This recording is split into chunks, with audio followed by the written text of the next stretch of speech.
I watched in silent horror as my beloved Victorian home was swallowed by flames, the memories inside turning to ash. Across the street, Karen Hiddleston stood on her manicured lawn, sipping her coffee with that smug look she'd perfected, like she'd finally won the war. What she didn't know was that I'm a federal judge with the authority to dismantle every inch of power she thought she held, but the question was, how far would she push me before I revealed who I really was? The morning had started like any other. I was on the porch swing my grandmother had hung a century ago, sipping coffee and watching the sun rise, paint streaks of soft pink across the sky.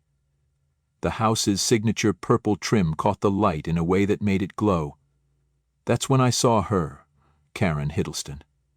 Power walking toward my mailbox, an envelope clutched in her French manicured hand like it was made of gold. I recognized that look on her face. I'd seen it during her HOA meetings held at her freshly renovated McMansion next door.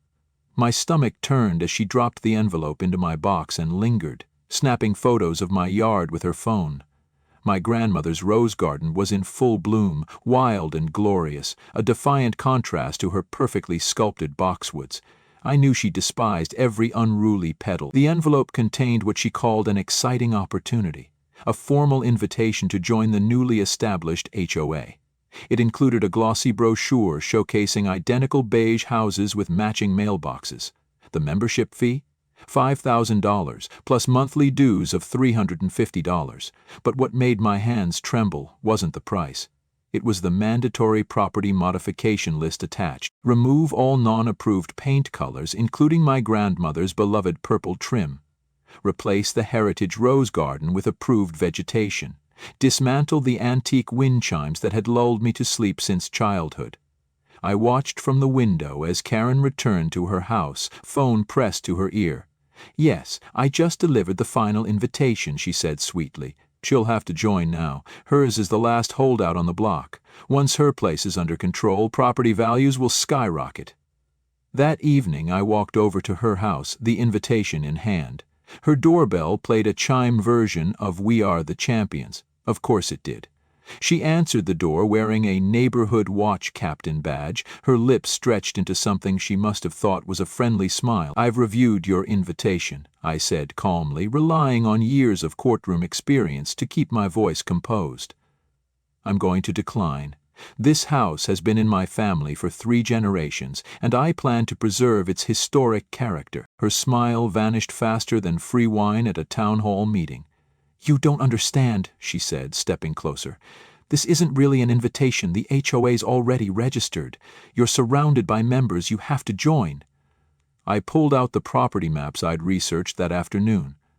"Actually, that's incorrect," I replied. "My deed predates any HOA agreements, and I have no legal obligation to join." 20 years of legal experience had taught me to never walk into battle unarmed. Karen's face flushed an alarming shade of red. "Listen here," she hissed, all pretense gone. "This neighborhood is changing. Progress is happening. If you don't get with the program, things might get difficult. Accidents happen to houses that don't meet code. Citations stack up. Fines add up." I met her gaze steadily. "Is that a threat, Mrs. Hiddleston?" She took a step back, plastic smile returning. "Of course not. I'm only concerned for your safety. Old houses like yours, they can be unpredictable. Electrical issues, structural decay. It'd be a shame if something were to happen just because you refuse to modernize." Behind her, I saw her husband, Bob Hiddleston, watching from the window. He had a phone in hand, and his posture unsettled me.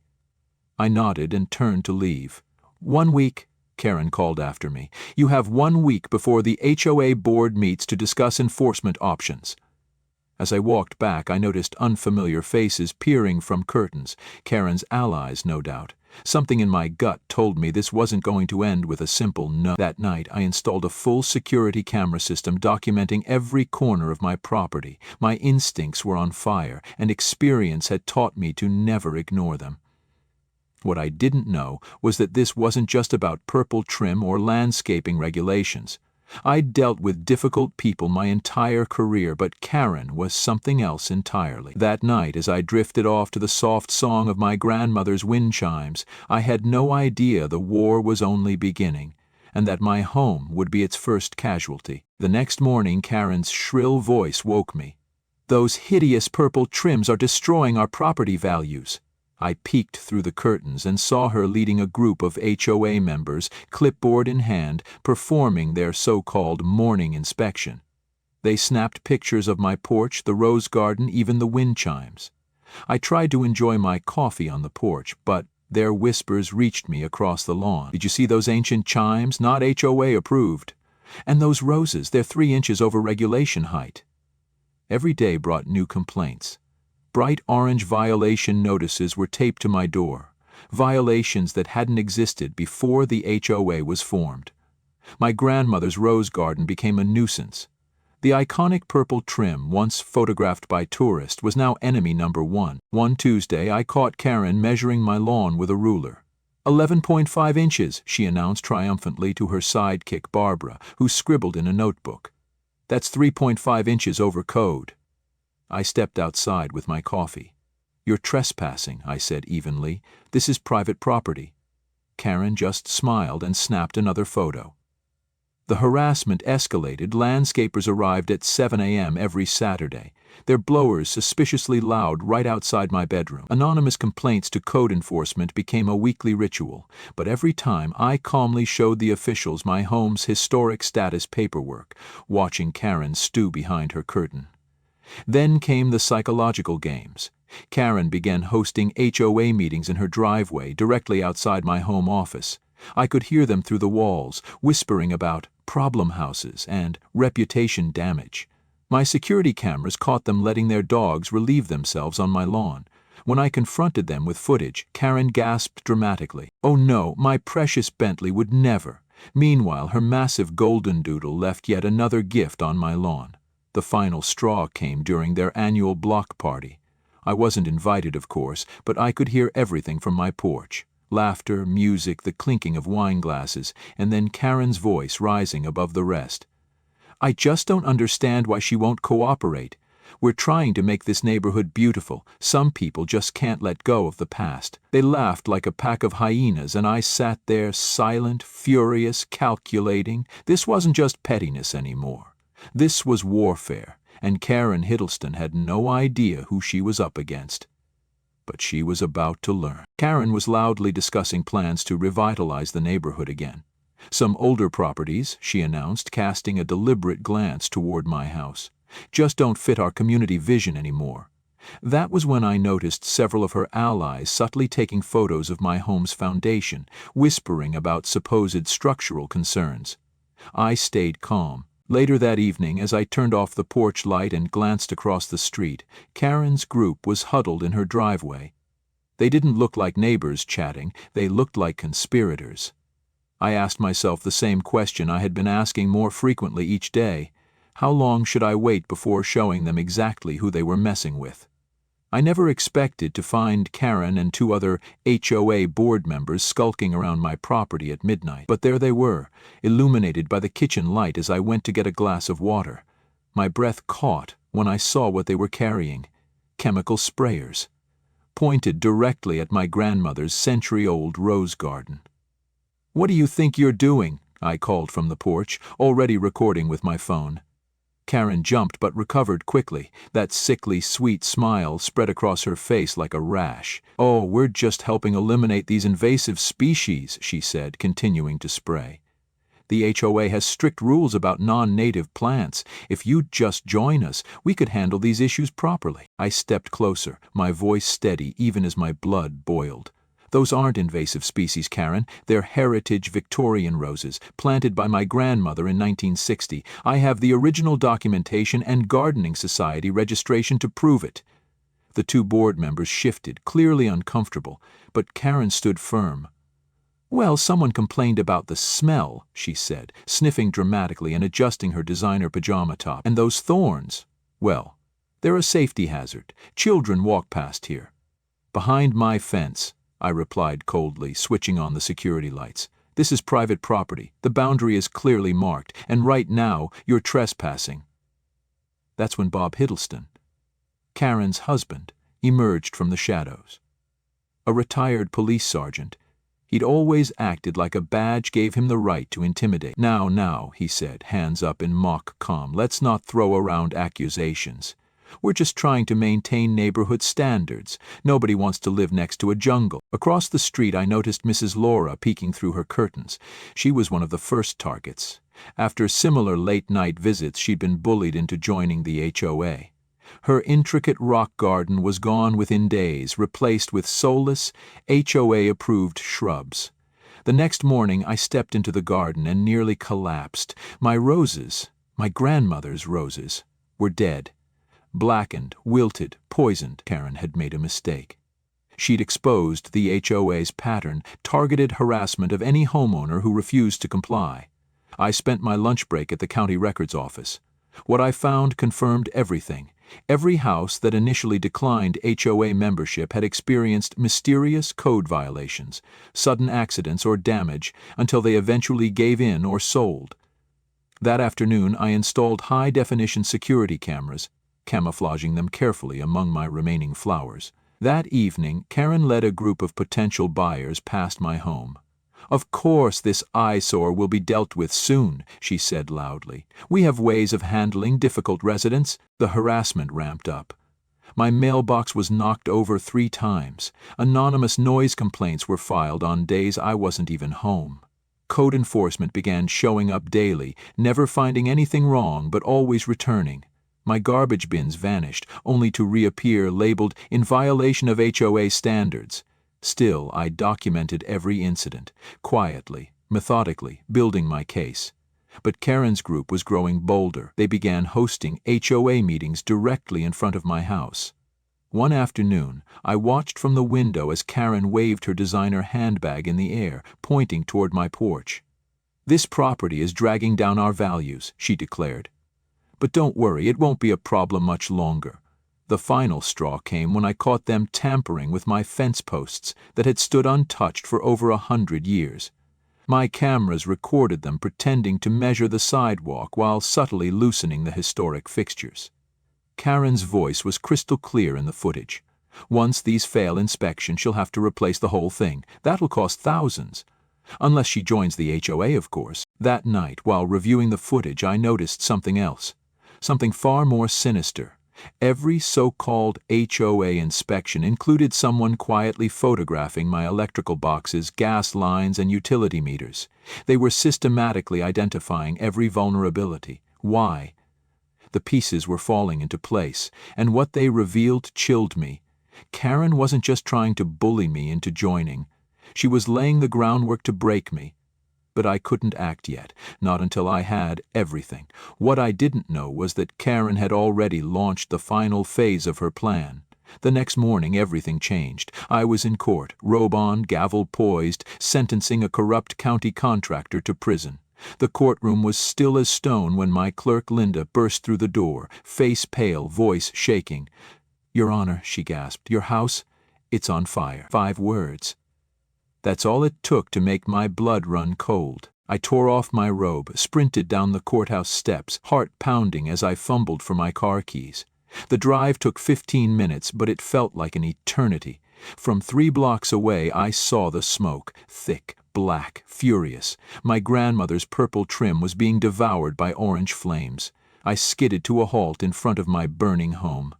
Firefighters were battling the blaze, but the heat hit me like a physical blow. I could hear the ancient wooden beams groaning as they collapsed one by one, memories spanning 3 generations gone in an instant.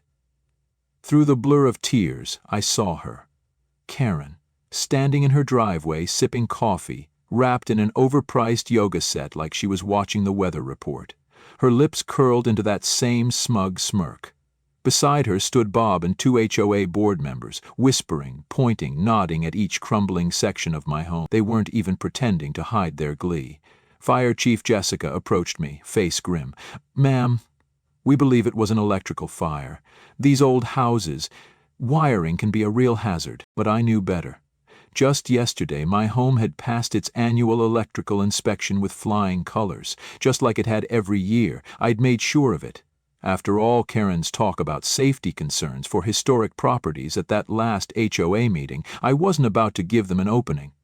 My security cameras. The thought hit me like lightning. I fumbled for my phone, hands trembling as I tried to pull up the footage. But the screen was blank. The cameras had mysteriously gone offline, and in that moment, I understood.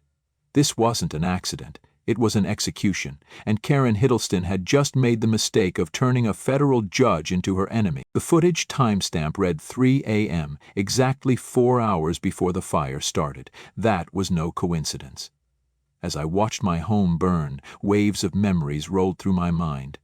Learning to bake cookies in that kitchen with Grandma, celebrating my law school graduation in the garden, my first day as a judge pacing the upstairs hallway in nervous excitement, all of it now reduced to kneel before Karen Hiddleston and her self-appended empire of control. Through the thick crowd of onlookers, I spotted two familiar figures, Bob Hiddleston and Mike Peters, both high-ranking HOA board members, pretending to blend in like casual neighbors, but their boots gave them away. Those same heavy-soled work boots I'd captured on last week's surveillance footage when my rose bushes were destroyed in the dead of night. Today, they were caked in what looked like fresh mud, or was it ash? Karen sauntered over, her face set in a carefully constructed mask of concern. "Oh, this is just terrible," she said, dragging the word out like a bad performance. "If only you joined our HOA. We have very strict safety requirements, you know." She sipped her coffee slowly, emphasizing the word historic like it was filth on her tongue. I bit the inside of my cheek until I tasted blood. Not yet. I couldn't move too early. Instead, I watched her type rapidly on her phone. Moments later, I overheard a neighbor murmuring excitedly about a premium plot of land that had just hit an exclusive real estate listing. It didn't take a genius to know which land they meant. The fire was finally extinguished, but the damage was irreversible. My beautiful Victorian windows, shattered. The hand-carved porch railing, charred beyond recognition. Part of the roof had collapsed completely, a century of legacy incinerated in hours. As I stared into the rising smoke, I made a decision. Karen thought she'd won, thought she'd broken me. But she had just made the biggest mistake of her life. I pulled out my phone and made 3 calls. One to my contact at the FBI, another to an old friend at the state attorney's office, and a third to a private investigator I had trusted for years. Across the street, Karen noticed. She couldn't hear what I was saying, but the resolve in my posture must have unsettled her. For the first time, I saw it. The flicker of doubt in her expression. Good. Let her wonder. Because while my house now stood in ruins, my power didn't reside in bricks and wood. It lived in truth and in the pursuit of justice. As the sun crept higher into the sky, I crouched and picked up a charred fragment of the purple trim. My grandmother had always told me sometimes you have to lose everything to find the strength to fight. I clutched it tightly. Looking across at Karen's smug face one last time, I knew exactly what I needed to do next. But first I had to understand just how deep this HOA's corruption ran. While Karen strutted around the neighborhood whispering that I'd burned down my own house for insurance money, I was pulling threads, quietly unraveling her entire empire. The first real breakthrough came from a friend of mine from law school, now working as a real estate fraud investigator. She found something odd. Every house that had mysteriously caught fire in our county over the last 5 years had ended up sold to the same shell company. The listed owner? Karen's sister-in-law. My hands trembled as I scoured property records. Page by page, a pattern emerged. It was too perfect to be coincidence. I hired the private investigator to dig deeper. He spoke with former residents who had been driven out of their homes. Their stories echoed mine exactly. Join the HOA or suffer harassment, followed by sudden accidents, fires, vandalism, fines. Most had sold for pennies on the dollar to the same investment group. One elderly man broke down as he described losing all his family photos in a garage fire just a day after refusing to sign HOA documents. Then came the unexpected twist. Karen's former assistant treasurer reached out through my lawyer. We met over coffee in a diner 2 towns over. Her hands shook as she handed me a USB drive. 5 years of financial records, she whispered. Karen made me cook the books, said she'd report me for being undocumented if I didn't. The documents were damning. Hundreds of thousands in mysterious cash deposits, always following property fires. I didn't sleep much after that. I pored over the files, connecting names, dates, addresses. One thing became horrifyingly clear. Bob Hiddleston hadn't just retired from the police department. He'd served as the fire investigator for every single one of the suspicious incidents. Each time he had declared the cause accidental, shutting down any further inquiry. Insurance payouts flowed, millions of dollars over the years. My cameras had captured more than just trespassers. They had recorded weekly strategy meetings at Karen's house with developers and contractors salivating over plans to bulldoze our historic district and replace it with luxury condos. In one recording, a developer even bragged about bribing zoning officials. They were just waiting for one more property mine. It all clicked.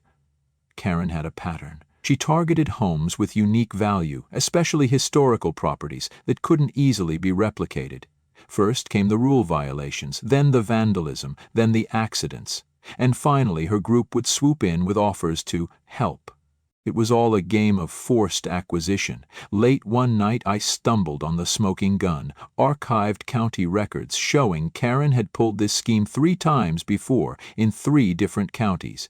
Each time the playbook was identical: create an HOA, push out longtime residents, sell to developers and vanish before anyone could connect the dots. She'd even received multiple community service awards for revitalizing blighted neighborhoods. But this time she'd picked the wrong woman. I convinced the FBI to wire up the former treasurer. They arranged a meeting under the pretense of discussing HOA funds. The wiretap caught everything.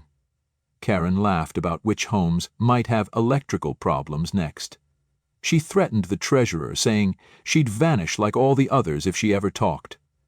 She even joked about how easy it is to scare the elderly into signing over their deeds. Every word was on tape. Meanwhile, Karen continued parading around the neighborhood like she owned it, spreading lies about me, holding impromptu HOA meetings in her driveway, and reassuring prospective buyers that this whole street will be clear in 6 months. She had no idea that every smirk, every comment, every glance was being logged into an airtight case file. Her downfall was coming. The final puzzle piece arrived when I uncovered an old city planning document buried deep in the archives. It revealed a proposed highway expansion and shopping complex right through the center of our neighborhood. Karen's developer partners had gotten the inside scoop. They'd quietly bought up surrounding land through shell companies. My property was the last holdout, the linchpin. Without it, the entire plan would collapse. That's why she targeted me. That's why my home burned. With every move she made, I got closer to the finish line. She filed daily complaints about my unsightly burned lot, even proposed a special assessment to clean it up, money that would conveniently funnel into her own pockets. She thought I was broken, but I was never more focused. The night of the final HOA meeting, I stood outside the community center, heart pounding, watching Karen march through the doors with her usual entourage, coffee mug in one hand, a stack of papers in the other. But tonight would be different. Tonight, after 6 long months of gathering evidence, I would show her and everyone else exactly who she had been messing with. Through the window, I saw the board gather. Karen took her usual place at the front, tossing her golden hair and adjusting her HOA captain badge like it meant something. I took one final breath, walked to the doors, and stepped inside. Time to end this. Once and for all. She was setting up her PowerPoint presentation, probably full of doctored photos, bogus violations, and rules she made up in her sleep. My hands trembled slightly as they brushed over the judicial robes folded neatly inside my briefcase. The wire hidden beneath my blazer pressed coldly against my skin. Everything had to go exactly as planned. The property at 247 Maple Street has been declared a public nuisance. Karen Hiddleston's voice rang out across the community center, authoritative and smug. I opened the back door quietly and slipped in as she continued. As per our emergency powers, the HOA will be moving forward with immediate redevelopment plans. A wave of confused murmurs rolled through the room. Neighbors, the decent ones who'd been too intimidated to speak up, shifted uneasily in their plastic chairs. They hadn't expected this. Any objections? Karen asked, scanning the room with her sharp eyes, her lips already curling into a victorious smirk. No? Well then, let me show you our exciting plans for— I object, Mrs. Hiddleston, I said, my voice slicing through the tension like a scalpel. Every head turned. I walked slowly down the center aisle, my heels echoing with deliberate precision against the linoleum floor. Karen's smirk faltered. For a split second I saw fear flash across her face, but she recovered quickly. Well, well, she said with mock delight. Come to finally admit defeat. Your burned-out wreck of a house has become quite the neighborhood eyesore. We're doing you a favor, really. She sipped from her oversized mug, the same one she held while watching my home burn. I didn't take the bait. Instead, I opened my briefcase and pulled out a thick folder. Actually, I'm here to present some evidence of my own. I laid the contents on the table. Photos from my security cameras showing Karen and her board members trespassing the night of the fire. Interesting timing, wouldn't you say? Karen's face twitched. Those could be anyone, and besides, you can't prove. Oh, but I can. Out came the documents, property records, shell company filings, and a timeline of bank transfers. Mysterious payments linked to distressed property sales. Then the final piece, text messages retrieved from the former treasurer's phone, detailing plans to make the fire look accidental. The room erupted into gasps, whispers flew like wildfire, Karen's hands trembled, coffee sloshed over the rim of her mug. This is outrageous, she barked. You can't just barge in here with accusations. I'll sue you for defamation. That was my cue. I reached back into my briefcase, removed my judicial robes, and slipped them on. Federal Judge Jessica Martinez, I said, letting the weight of the title hang in the air. Currently presiding over case No. 2025 CR 142, United States v. Hiddleston et al. A RICO investigation into corruption, fraud, and criminal conspiracy. Her mug slipped from her fingers and shattered on the floor. The coffee soaked into her designer heels, but she didn't even blink. Her mouth opened, then closed. She looked like a marionette whose strings had been cut.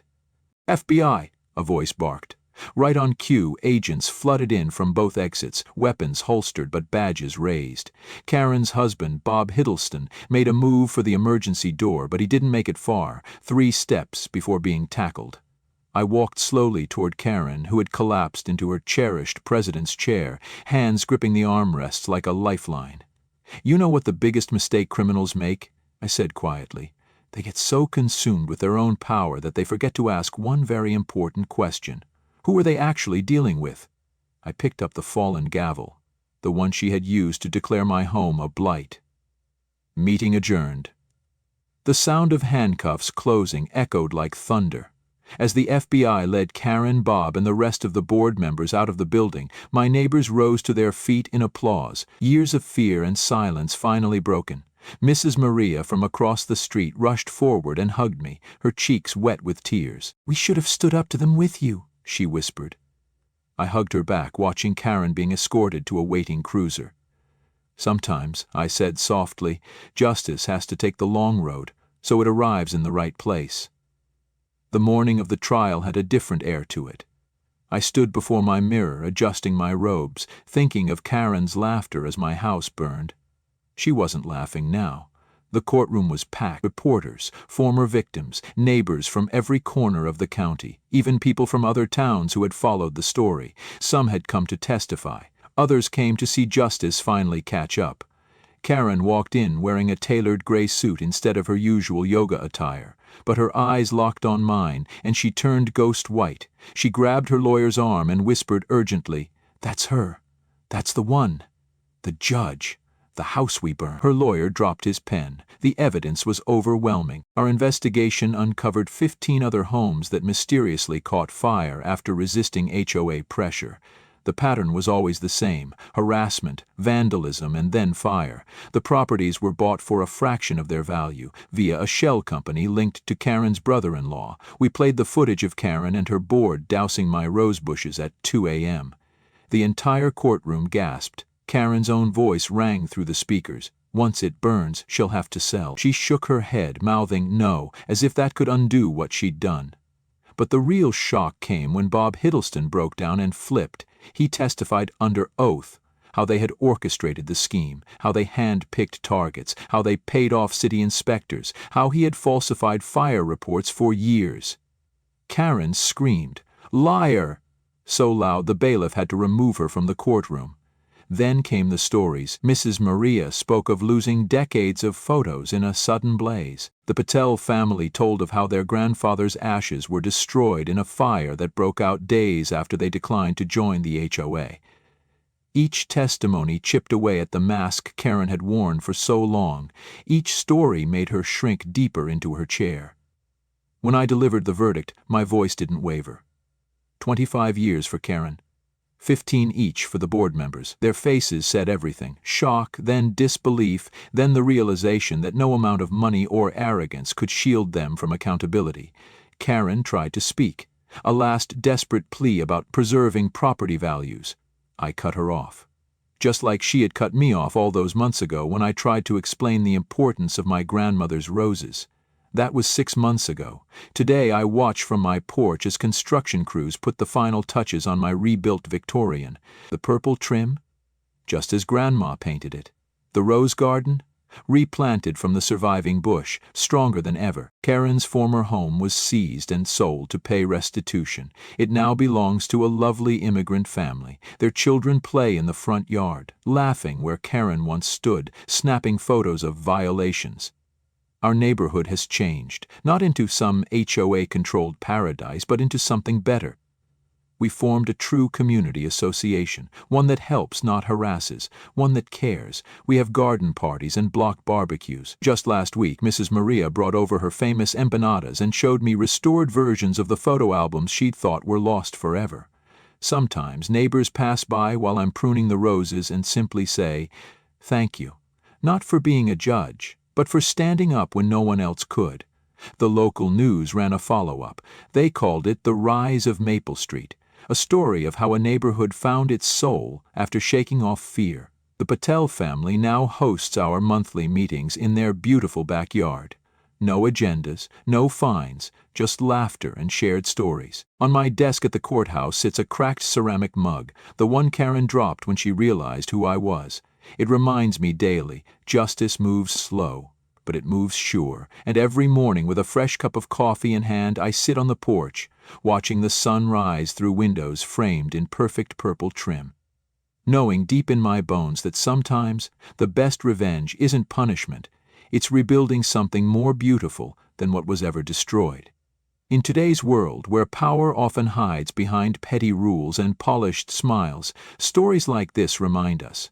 Never underestimate the quiet ones, especially the ones who faced loss and refused to stay silent. Karen Hiddleston thought her HOA title made her untouchable, but what she didn't count on was that the woman she tried to destroy was a federal judge, one who believed in justice more than fear. This story isn't just about roses or purple trim.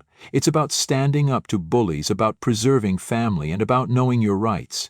Because in real life, the villains don't always wear masks. Sometimes they wear name tags and carry clipboards. So here's the lesson. Document everything. Protect what matters. And if someone tries to destroy what you love, don't strike back with rage. Strike back with truth, with evidence, and with patience.